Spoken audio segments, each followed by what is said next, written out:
Hello, story lovers. Welcome back to my channel Possessive Husband, Innocent Wife, Part 121.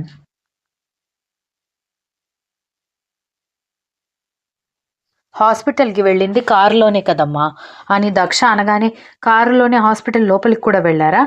డాక్టర్ని కూడా కారులో కూర్చుని కలిశారా అని మహాలక్ష్మి వెటకారంగా అడిగేసరికి, లేదు, కార్ దిగి వెళ్ళి కలిశాము అని దక్ష చెప్పడంతో, మరి అదే కదా, హాస్పిటల్లో ఎంతమంది ఉంటారు? పెళ్ళైన తర్వాత కాస్త రంగు తేలావు, నున్నగా తయారయ్యావు కదా, దిష్టి తగులుతుంది. పైగా ప్రెగ్నెన్సీ వచ్చిన తర్వాత నీ మొహంలో ఒక కళ కనిపిస్తోంది, దానివల్ల కూడా దిష్టి తగులుతుంది. దిష్టి తగిలిందంటే వాంతులు తగ్గకుండా అవుతూనే ఉంటాయి.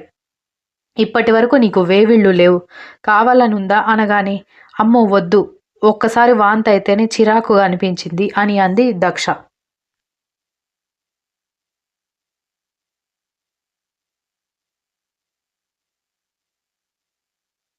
అందుకే నోరు మూసుకొని ఇలా వచ్చి కూర్చో అని మహాలక్ష్మి చెప్పడంతో, సరేనని అంటూ దక్ష వచ్చి ఆమెకి ఎదురుగా కూర్చోవడంతో, ఉప్పు ఎండుమిరపకాయలతో దిష్టి తీసి బయటపడేయడానికి వెళ్ళిపోగానే దక్ష బాత్రూంలోకి వెళ్తూ ఉంటే, నువ్వెందుకు బాత్రూంకి వెళ్తున్నావని కర్ణ అడిగేసరికి, దిష్టి తీసిన వెంటనే కాళ్ళు చేతులు కడుక్కోవాలి అని చెప్పి కాళ్ళు చేతులు కడుక్కొని వచ్చి కూర్చుంటే, ఏంటో మీరు మీ వింత పనులు అని అన్నాడు కర్ణ.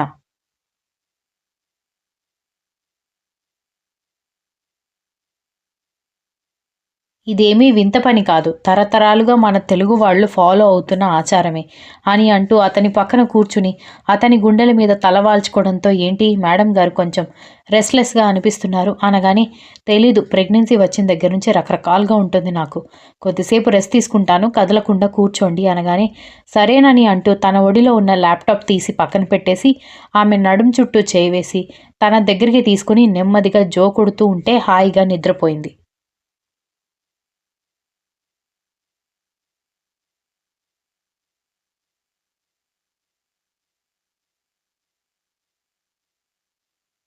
నిద్రపోతున్న ఆమెను చూసి నవ్వుకుంటూ ఆమె నుదుటి మీద ముద్దు పెట్టి ఇంకాస్త గాఢంగా కౌగిలించుకొని అతను కూడా కళ్ళు మూసుకుంటే, డిన్నర్ చేయమని పిలవడానికి వచ్చిన విశాలాక్షమ్మ వాళ్ళని చూసి ఆశ్చర్యపోయి దగ్గరకొచ్చి ఇద్దరూ నిజంగానే నిద్రపోతున్నారని కన్ఫర్మ్ చేసుకొని ఇద్దరిని నెమ్మదిగా నిద్రలేపడంతో ఇద్దరూ లేచి ఆమె వైపు చూశారు.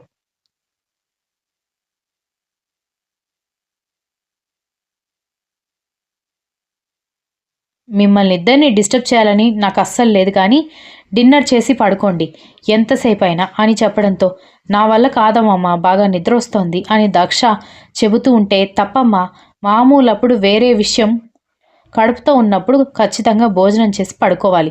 పైగా గుత్తొంకాయ కావాలని అడిగి మరీ ఇలా తినకుండా నిద్రపోతే ఎలా చెప్పు? రా, వచ్చి భోజనం చేయి, నువ్వు కూడా రారా అని చెప్పి ఆవిడ కిందకి వెళ్ళిపోవడంతో దక్ష మళ్ళీ అతని గుండెల్లోకి చేరుతూ ఉంటే, నానమ్మ చెప్పింది వినపడలేదా, పద అని చెప్పి బలవంతంగా ఆమెని వాష్ బేసిన్ దగ్గరికి తీసుకెళ్లి మొహం అంతా క్లీన్ చేసి ఆమెకి నిద్రమబ్బు కొంచెం వదిలింది అనుకున్న తర్వాత ఇద్దరూ కలిసి కిందకెళ్లారు.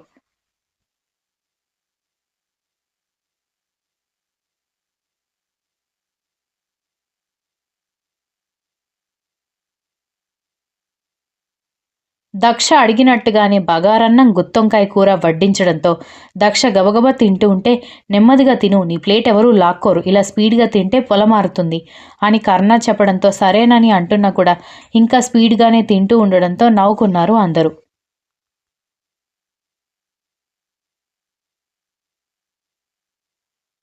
భోజనం చేసిన తర్వాత ఆవలిస్తున్న దక్ష వైపు చూసి, అప్పుడే నిద్రపోవడానికి వీల్లేదు, ఒక అరగంట గంట నువ్వు మెలకుగానే ఉండాలి అని కర్ణ చెప్పడంతో, ఎందుకు అని ఏడుపు మొహం వేసుకోవడంతో, ఇప్పుడే తిని అప్పుడే పోతే హెల్త్కి మంచిది కాదు, పైగా ఇట్లాంటి టైంలో అసలు కాదు, కాబట్టి ఇప్పుడు కూడా కొద్దిసేపు వాకింగ్ చేద్దాం పద అనగానే, నా వల్ల కాదు, కడుపు టైట్గా ఉంది, ఒక్క అడుగు కూడా వేయలేను అని చెప్పడంతో, నెమ్మదిగా నడు, స్పీడ్గా నడవాల్సిన అవసరం లేదు అని చెప్పి ఆమె నా వల్ల కాదంటున్న గార్డెన్లోకి తీసుకుని వెళ్ళాడు.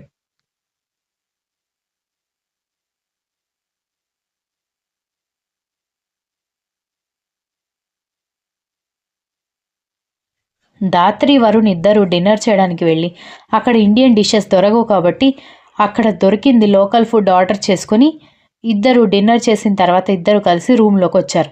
ధాత్రి ఆవలిస్తూ నాకు బాగా నిద్రొస్తుంది అని అంటున్న ఆమె చేయి పట్టుకుని లాగడంతో వెళ్ళి ఆమె వరుణ్ మీద పడితే నాటకాలాడకు అనగానే ముసిముసిగా నవ్వుకుంటూ ఏం మాట్లాడుతున్నావు వరుణ్ అని అడిగింది అమాయకంగా.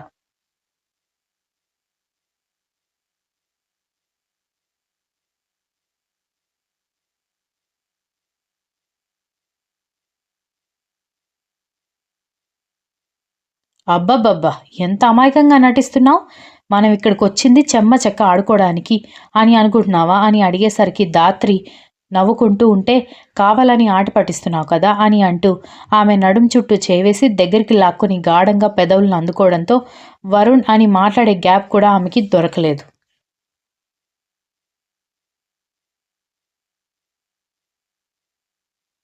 కాసేపటికి ఆమెని వదిలిపెట్టడంతో ధాత్రి కష్టంగా ఊపిరి పీల్చుకుంటూ ఏం చేస్తున్నావు వరుణ్ అని అడుగుతూ ఉంటేనే మరొకసారి వరుణ్ పెదాలు అందుకోవడంతో ధాత్రి ఇక ఏం చేయలేక అతని చుట్టూ చేతులు వేసింది.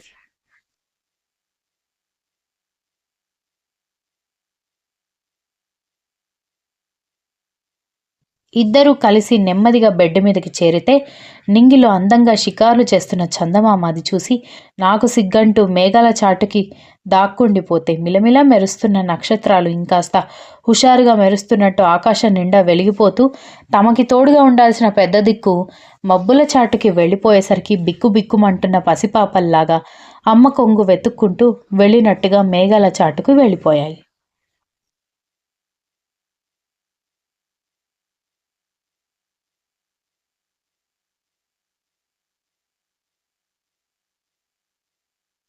మర్నాడు ఉదయాన్నే దక్ష, కర్ణ ఇద్దరూ ఫ్రెష్ అయ్యి రెడీ అయిన తర్వాత కర్ణ వరుణ్‌కి ఫోన్ చేసి how is your first day in honeymoon అని టీజ్ చేస్తున్నట్టుగా అడిగేసరికి మీరు ఊరుకోండి మరీ అల్లరి చేస్తున్నారని అంటూ దక్ష ఫోన్ తీసుకుని ధాత్రికి ఫోన్ ఇవ్వు వరుణ్ అనగానే ధాత్రికి ఫోన్ ఇచ్చాడు వరుణ్.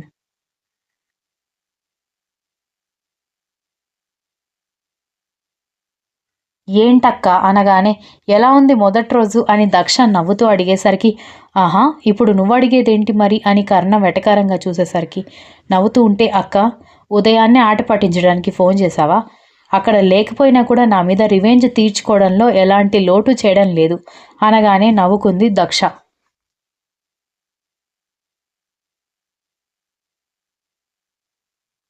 కొద్దిసేపు దక్ష, ధాత్రి ఇద్దరూ మాట్లాడుకున్న తర్వాత బ్రేక్‌ఫాస్ట్ చేయడానికి రండి అని వసుంధర పిలవడంతో కర్ణతో కలిసి ఫోన్ కట్ చేసి బ్రేక్‌ఫాస్ట్ చేయడానికి దక్ష కిందకి వెళ్ళగానే మనం గుడికి వెళ్దాం అనగానే గుడికి వెళ్ళాలనుకుంటే బ్రేక్‌ఫాస్ట్‌కి ఎందుకు పిలిచారు అత్తయ్య?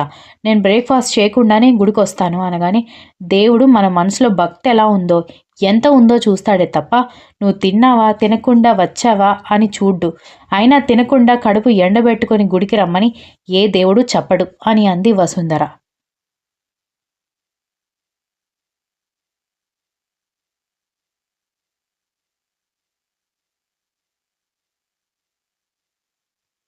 కానీ అత్తయ్య అని అంటూ ఉంటే నాకు తెలుసు నీకు గుడికి వెళ్ళేటప్పుడు ఏం తినకుండా వెళ్ళే అలవాటు ఉందని.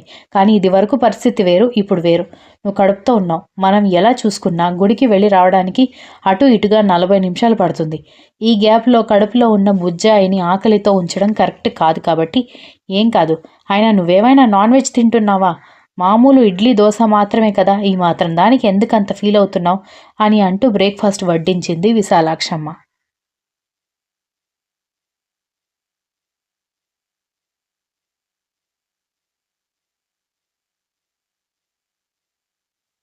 ఇంక వాళ్ళిద్దరూ అంత గట్టిగా చెప్పేసరికి తప్పేది లేక బ్రేక్‌ఫాస్ట్ తిన్న తర్వాత సరేరా మీరు ఆఫీస్‌కి జాగ్రత్తగా వెళ్ళండి. ఈరోజు తండ్రి, కొడుకు ఒకే కారులో వెళ్ళండి.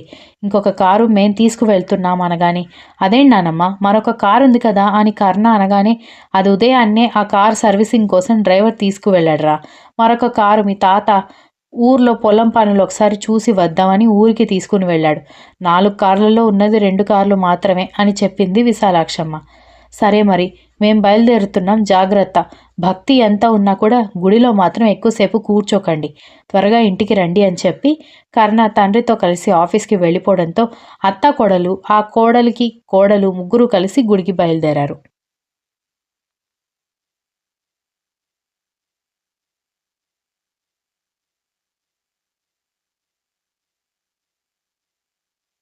గుడి దగ్గర దిగ్గానే కాళ్ళు చేతులు కడుక్కొని లోపలికి బయలుదేరారు.